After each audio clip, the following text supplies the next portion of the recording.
The extraordinary belongs to those that create it. Rebelling against business plans and debt, rebelling against what society expects of us to build cool businesses, make money, have fun, and do good. Let's create something extraordinary together. Welcome to The Rebel Entrepreneur. Christina, welcome back to the coaching series. It's great to have you back here. How's it going? Where are you? What's happening? It's going well. I'm currently in Joshua Tree for a few days in California, so it's the desert. We're in a very artistic open floor plan loft, very good for creative endeavor. It sounds amazing. It's one of the flexibilities of not having a job is you can now work from anywhere. You're location independent. Yeah, so that's really nice. Except when I need to actually shoot something in person, but you can work around that. Yes. So how are you finding the flexibility? Have you been using it to go different places? Like, how was the first, I guess you're probably 4 weeks into having complete control of your own time. How are you finding it? It's great. It's also difficult. Your friends say, oh, we're going out to the desert for a few days to work on our big artistic projects. Do you want to go? And you're like, yes, I can do that. So that's really awesome. But one of the things I found that I was really good in my job with time management because I think things kind of had like set dates and you figured out what pace you needed to move them along. And so, but I'm finding on my own, it's a little trickier. I've always been in the place where I'm like, after work, I just scramble to get everything done because, you have to work your 8 hours and then you have to fulfill your client work. So like juggling all that was just kind of out of necessity. And now it's like, I need to actually think a little more strategically about how I put things. And part of that is on me for creating expectations for clients, where it's like, how far out is the shoot date? How far out will delivery be? And instead of being like, oh, I can squeeze you in here and I'll try to turn it in the evenings, I need to just be like, no, my calendar, the next opening is here and it's going to be 2 weeks turnaround or whatever, not 2 days. And if you want it faster, it's going to be a rush fee or something like that. That's something I need to do on my end is start creating those boundaries and expectations. But I was just wondering if you had any advice in general for, setting a self-employment schedule when projects come in, not like latching onto them and trying to get everything done at once. And like, how do you plan out that kind of day to day so that you're not working 24 hours at a time all of a sudden? Have you found that you're working more than you've ever worked having left then? Or like, is this been your experience? Like now there is no boundaries and you're just working? Yes and no. I'm definitely not putting in the hours that I was before total, but it's just a little haphazard. Like I'd like to find a little more balance for myself. I want to schedule out a block out time where I'm working. And I guess that means, setting expectations for clients so that I'm not trying to turn 3 projects in one day kind of thing. Because it's a little more like, well, I have the flexibility so I can go play tennis at 10 a.m. on a Wednesday. Then you're like, well, I have 3 projects to edit. So I just guess I'll do that in the middle of the night. It's a little, I'm not like working as much as I was before at all, but it is a little haphazard. Yes, I completely understand that. So a couple of things that came to mind. The first is being your own boss is the most incredible and exciting thing because you're your own boss. It's also one of the biggest problems because you're your own boss and we are easier to let down than anyone else. So if you've said to yourself, I'm going to do marketing on this day and it doesn't happen, it's like, well, okay, never mind, I'll get over it. Whereas if you said to someone else, I'm going to do a project, well, it will happen because you won't let someone else down. One won't let someone else down. Seeing those commitments is really interesting. The second thing that came to mind as you spoke was, I don't know if you've heard of this, the week before your annual vacation at work, it's like this holiday vacation syndrome whereby in the 3 days prior to going on holiday, all of the work that has to happen will happen. Like it happens, it has to happen. And you had those time pressures put on you because you had a full-time job. So the full-time job meant you have to work your 8 hours and then you will get it done no matter what. It will happen. That doesn't happen now. Now we have this space that we can be a bit easier, we can be a bit cooler, and we can be a bit calmer. But that has changed things for you. And I think what you're going through is perfectly normal. My business partner Simon speaks about this. When I landed the question on him, what would it take to get him to quit his high paying job and get him to come and build Pop Up with me? For the next year, he really struggled with, how do I stay motivated? How do I fill my time? Like, I'm used to following someone else's schedule. Stuff happened each week. Like, it was all given to me. It was quite easy. And even though he was taking control, but he just knew it had to happen and it was part of the business. It's going to take some time to do it. My advice is, number one, having a very clear, what do I want to produce each week? So like a very clear, like, what am I producing? What are the outcomes I want to get this week? Because if you start with, what are the outputs? Then you can start to go, well, okay, what do I need to focus on each morning, each day to make those outputs happen? In business, when you work for someone else, it's quite easy to get those outputs because it's a well-defined business and it's this and that, and they've been doing it for years. When it's your own thing, sometimes it's a bit more difficult to know clearly, what are those three outputs? What are those things? What do I have to do? So given your time so far, how clear have you been about what must happen each week? Not super clear. I think only clear on the necessities as far as like client projects, turnarounds, but not really clear on my other stuff, maybe the marketing and the booking and the keeping up. I have someone that schedules my Instagram for me, so she keeps on top of that for me, which is great. She keeps on top of me. She's like, where are the next month of posts? And I'm like, But yeah, I don't think I've done a great job with that. So do you have, because this is really interesting, so when you've got the Instagram lady saying, where's the next month's post, it always happens. Do you have a fellow business owner that each week you say, here's the 3 or 4 things I'm going to do this week, and you both commit to each other, and then you both check in at the end of the week and go, what happened? How did it go? Have you done it? Because it's amazing how much committing to someone else means you're more likely to do it. Committing to yourself, I do this. I go, I've committed to myself. No one else knows. It's okay. I can get away with it. I'll just do that next week. And I let myself off. Whereas if I've committed to my business partner, Simon, or my wife, I don't want to look bad in front of them. I want to do what I say I'll do. Yeah. Do you have someone? Do you have some friends? Do you have a, could you I have like... no friends. No, I actually have a couple. I have a couple That question people in sounded mind. wrong. Yeah. Do you have any friends? Hate to break it to you, but I'm a loner. I have a couple people in mind, actually. I have one specifically, actually, because she runs her own business too, and we talk about it a lot, fairly close in general. So I actually think that would work really well. Because it could be really useful for both of you to go, here's the 3 things we want to move on. Here's what we want to do. I'm going to do this client, and I'm going to set up Google My Business. Those are my 3 things. Once I've done those, I am happy. And then whatever else happens is a bonus. And then we'll move on to the next bit. I think having that will really help you to do it.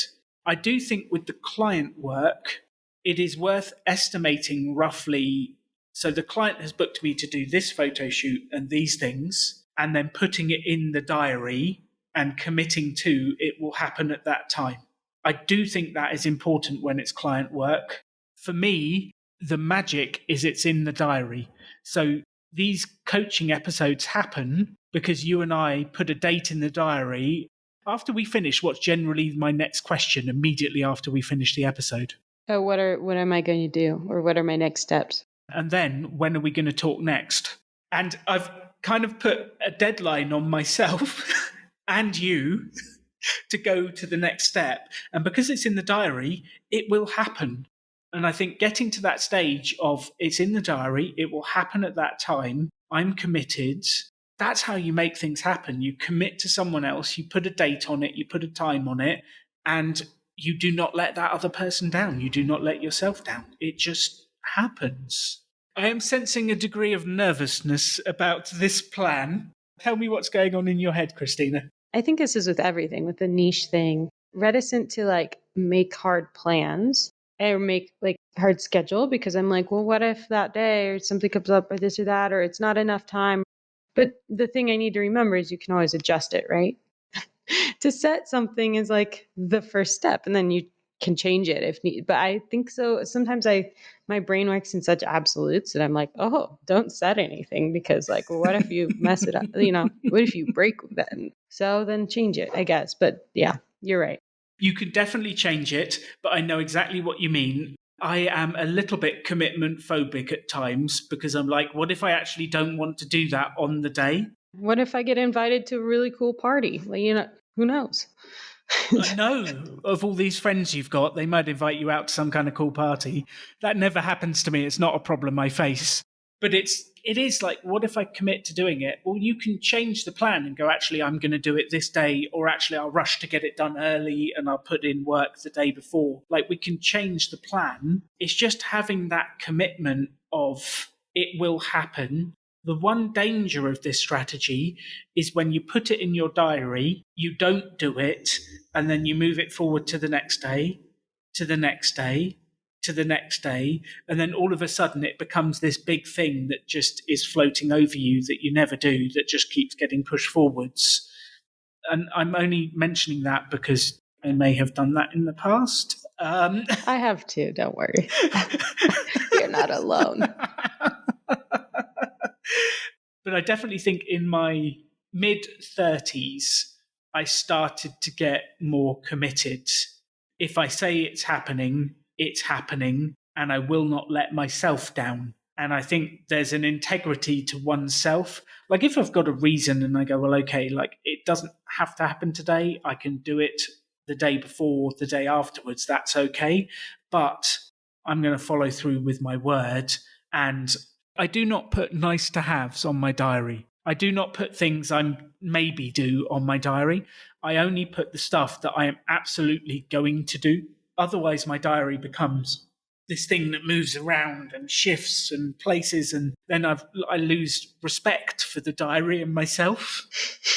Does that make sense? That sounds weird, doesn't it? Yeah, no, but it works. I think that's part of the thing is like I have two things that happen to me. One is I am overambitious. I've learned to give myself breathing room in my schedule. If you're like, well, I'm going to the gym from this time to this time, and then I'm going to do this to this, you forget that there's time to drive and shower, right? Between the gym and doing this other thing. So, like, I've learned to put in more buffer time. I also learned, I think maybe this was from getting things done, to put parking lot time, I call it, where it's just a chunk, like maybe before lunch or before I clock out. So, I think it goes back to what we talked about last season. We're setting the most important things or the big important thing for the day. And then if you have extra time, fine. Good talking this through. I think you are 100% right. It's what's the big item? What's the big thing? What's that one thing that I want to do today that if I get done, I will be happy? And that is the thing you attack immediately, straight away. You have fun with it. You throw your energy into it. You get it done. And then you go, okay, I've done my one thing. I can have a break. Or actually, I've done my one thing. I'm excited. Let's keep going. That tends to happen to me, is like I do my one thing and then I'm like, this is cool. I've done it. Let's keep going. You also have the option to have a break and have some time. I am more productive when I do the one thing and then I have time in my diary, just space. Because then I can do what I want to do. There's an emergency client call, there's a thing, there's a whatever. I have some space to deal with that stuff. If I've overscheduled and I've got back to back, like I'm doing the gym from this time to this time, and then immediately afterwards I'm doing this and this, and then immediately afterwards I'm doing this and this, life never follows that plan. I feel like I need at least an hour or two blank space between stuff so that I can do my bits, do my things, and it's not overcommitting. If I commit to more, I do less. If I commit to less, I do more. And it's a very strange thing. So committing to the one or two things you're going to do, and they will happen, and then relaxing afterwards will enable you to do more, I believe. Yeah, we're going to try that. Let's have a go. Let's do a mini experiment for the next week or two and then see what happens. My wife, Katie, has this thing of I'm set up to do some podcasts, so she's got some free time. In her head, she is going to finish everything off her to-do list in that free time. Then she does one thing because everything always takes longer than you imagine it will. And she feels down that she hasn't done it. And then loses motivation. We don't get much done. Things go wrong because we haven't lived up to our unrealistic expectations of I'm going to clear my entire to-do list today. And I think unrealistic expectations lead to disappointment, which leads to the thing it's actually trying to protect you against. So I have this thing in life that whatever you're afraid of happening, you will wish into reality, it will happen. So if you're afraid of not getting everything done, that fear is what will make you not get everything done. It's like skiing and snowboarding. If you look at the tree, you will run into it. Like if you fixate on it. 100%. Yeah, whatever you're focused on, whatever you're afraid of, you will bring it into reality. And it's not nice, but it happens. So the more we think, I'm afraid of not getting everything done, the less we get everything done. The more we just focus on what's the one thing that I need to do today, actually you'll end up doing that one thing first thing in the morning, feeling good that you've made progress, and then doing 10 other random things that you were like, oh, I've got to so much today. And then you feel good. And it's really perverse. It's really strange. It's just the way the universe works. Schedule things, but not overschedule. But I'm like Katie. I'm like, oh, well, I have 2 days. I can do literally everything. Which I was upset because I'm here right now and I forgot my hard drives. Which is, I realized it's still annoying me, but it's probably for the best because it kind of like corralled, like I can only work on certain projects instead of trying to tackle 50 projects at once because I have my hard drives. I'm like, oh, I'm kind of limited, which is probably good because otherwise I'm going to come out of this 2 days later and be like, well, I actually didn't do anything because I was trying to do everything. So how many live client projects do you have at the moment, Christina? 5. So we've got 5 live client projects that need your attention driving forwards and working through. Yeah. How are you going to make sure those get done? Do the clients have, I need this to be done by X date? Have they given you deadlines? I did set kind of deadlines in my contract. Maybe some of them are too tight, like that's on me. I do set kind of like expected turnaround time. So I guess really I'm going off of that. How are you going to make sure those 5 clients get looked after to the best of your ability over the next couple of weeks? Just really for me, it's keeping it top of mind, which I have, kind of like your Post-its on the wall behind you. I have a wall of projects, like what's happening, what the next steps are, and I keep them updated. So it's a visual reminder. I also have it I started using ClickUp. I've been using that to also track time to see if I'm price. That's kind of for my own edification. I guess it's good to know how much time you spend on everything, but also to make sure that I'm charging appropriately because sometimes I don't realize how much time might go into a certain project. So when I bid them down the line, I need to make sure I'm bidding the right amount. I think that is very smart because everything takes longer than you think it will. That's life. We think, oh, I'll get that done in an hour, so I'll charge them this. And actually, by the time you've done the client call, bid for the work, done the follow-up call, sent out the stuff, it's like 3 or 4 hours work or half a day, and that completely changes. So I think that's very smart to look at. One of the biggest challenges for any entrepreneur is getting things done. And I think this is the fascinating part. It's not often knowing what to do, it's the work. It's just how do you make it happen on a daily basis? That's the biggest challenge. So from what we've spoken about this morning, what do you think you could actually implement that would help you make progress on your projects each day, Christina? Commit to scheduling only the big thing. And then if you have time or you want to do other stuff, then you may, but only focus on the one thing. And then moving forward with projects, making myself be realistic about my deadlines and turnaround times. And do you think you could have a go with your friend, the business owner, about committing to the top tasks each week and see if she'd be up for being someone who will you'll hold them accountable to what they've said and they'll hold you accountable? Yeah. Excellent. So what is that the main challenge you're facing at the moment? Has there been anything else going on? No, that's the main thing because I just feel like, that leads to this feeling where you're like careening out of control. Like you're like, well, this car has no brakes on it, or steering. So, and, I don't want, like, I want to create kind of a rhythm. I don't want it to be like a haphazard mess all the time. Yes, we speak a lot at our business about having to go into superhero mode because you get out of control. There's so much going on. So then you have to go into superhero mode to throw your energy, your time, and do it.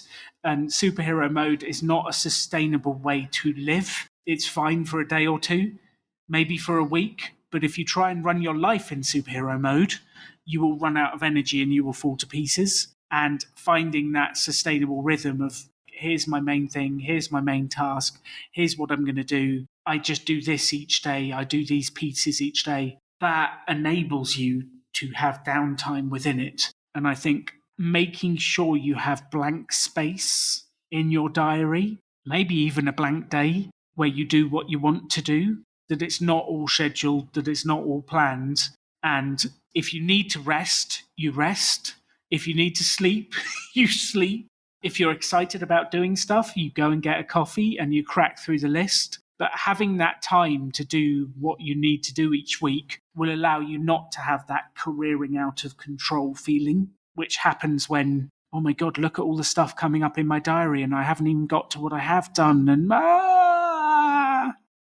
So following up from last week where we were talking about the marketing and the consistency, it is perfectly acceptable to say that's gone out of the window. I'm just curious to know, has any of it happened? Have you moved that stuff forwards? It hasn't happened. And that's part of that is like because I was having time management issues, it was kind of like, I was getting to like, I have to do get all this stuff done. And then it was like, oh, that stuff was not, necessary, but kind of elective.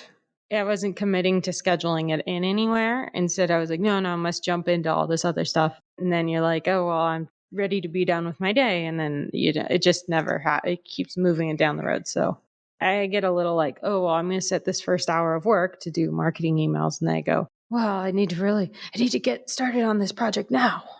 Like, I can't wait an hour. So there are things that are not urgent and not important. An example of that would be watching Tiger King. That's not urgent, it's not important, but somehow those things take up a lot of our day. And then you have not important, but urgent. An example of that is the phone ringing. We don't even know who's on the other end, and it's someone else's agenda, it's not yours. It's not necessarily important, but it's urgent. Like you can't leave that phone ringing, and it just takes your attention away from what you're doing. Or it's an email that comes in that says this other person, I need this from you now. And it's not important for your world, but it's urgent because they're coming at you. And then on the other side, we have urgent and important, which is when the client goes like, this is an emergency, I need your help now. And it's well paying, it's important for you. If it's urgent and important, we deal with it. I guess the second example would be a baby crying. That's urgent, the baby needs help, and it's important, it's your baby. It needs dealing with, let's deal with it. Or Those you're things. Like, why is there a baby here? We need to handle this. I don't even have a baby. I don't have a baby. Where did this come from? Yeah. Which is probably still falls in the same place. And then the final one is not urgent, but very important. And the things that fill into this category are marketing your business, sales work, managing your finances, dealing with your tax return up until a certain point. Then it does become urgent because the tax man writes you a letter and say you're going to be fined unless you do it. Getting to those bits, they are the things that make your life better, but they're never going to scream at you to do them. They're never going to shout, Christina, I need your attention. They're just going to sit there looking deserving. And it's actually making sure part of your working week, part of your day is spent on non-urgent but very important things. And part of your week every week should be spent on that quadrant that is non-urgent but important. What happens, though, to nearly everyone, including us, is that we spend most of our week on the stuff that is urgent and important because it's shouting at you. And you rarely carve out time to do the stuff that sits over there needing to be done but never actually gets done because there's no consequences. It's not urgent. Until it is in 6 months' time when you don't have any business coming in and you're like, oh, I must do the marketing. But until that point, it's not. My final piece of advice on this subject would be scheduling some time to do the things that are important but not urgent, because it's never going to shout at you. It's never going to demand your attention. It will just sit there quietly waiting. And I guess the question for everyone listening to this is, what is the important stuff that's not urgent, that you've been putting off, that you need to make time for each week? And it's probably a bit of time working on your website. So here's one way to actually make the important stuff urgent, is to schedule it with someone else. So Christina and I are going to do a website episode with Henry. When was the last time you updated your website, Christina? Maybe I added some more pictures last summer, I think. So maybe we did a little bit a year or so ago. But it's one of those things that's important, but it just never is urgent. It just sits there and nothing breaks unless you do it. But what we've done is we've said, okay, so we're going to set a time with Henry. We're going to book an hour. We're going to go through your website. And then guess what I'm going to ask you at the end of that hour? What do you need to do next and what are you committing to? And then I'll book another call to go through whether you've actually done it or not. And then suddenly we've taken something that is important but non-urgent, and we've made it important and more urgent. So you can quite easily take stuff that's in that box and you can move it to a different box, which is some of the strategy we've been talking about, of scheduling it in the diary, creating space, asking your friend to check in to see whether you've done it. That's putting a bit more stakes on this stuff that's important and non-urgent. What are you going to test? What are the top things you're going to test? Top things I'm going to test are committing to scheduling with like a minimalistic scheduling. The must do urgent focus stuff, and then the important but not urgent but need to do. I'm going to like build that in. Follow up with an accountability person, and then maybe we'll just set a day of the week, a day and time that is our target check-in, and what it is that we want to check in on. And I would say just one last thing on the urgent but important piece. Like, if something is truly urgent and important, you do not have to schedule it, because it'll just be screaming at you until it's done. And I think actually when it's something like that, don't bother scheduling it, just get it done. And then you can have some time to relax and then work out what's next. We very rarely need to actually schedule urgent and important things. Like, they grab your attention. Like, you're driving down the road and you get a flat tire. That is urgent and important, and it will just happen. We don't need to schedule it. We don't need to do anything. We just make it happen, and then we can get on with the other stuff in our world. And that is going to happen. Things are going to derail you. They're going to take your attention. Then we have to take a deep breath, relax, and then focus on what we do next. We have a plan. We have something to experiment within. I think this has been a fascinating episode because one's ability to get things done in a calm, relaxed manner is directly related to how successful you will be in life. If you can happily and in a relaxed way get through some stuff that you want to do and have fun, you will make massive progress and feel good each week. If you live in overwhelm and in superhero mode, it's not a comfortable ride. Christina, this has been great fun chatting. We have a plan. We know what to do. We'll come back to Google My Business and marketing in the next episode. We've got an episode coming up with Henry looking at the website, and I'm really excited. And I guess actually next time, here's the question I'd like you to think about as well. What do you want to get out of our coaching together? Where are we going with this? What's the objective? Because we had a very clear objective in season 1, get clients. Very clear objective. I don't think we've set that this time. And I think for everyone listening to this podcast, this is a useful thing for you to do as well. What do you want to get out of listening to the coaching series? Where do you want it to take you? And maybe in the next month, what's your short-term goals? Like, where do you want this to take you? What do you want to get out of it? It's always fascinating, like, to have a direction and to know, are we moving in the right way? I think I have something in mind, but I'll refine it and fine-tune it for you. I love it. Perfect. Cool. Thank you, everyone, for listening, and we'll see you in 2 weeks. You can have any life you want to. Choose to build something cool. Choose to take action. Choose to work to make your dreams become reality. Stand out. Be different. Be yourself. Be a rebel entrepreneur.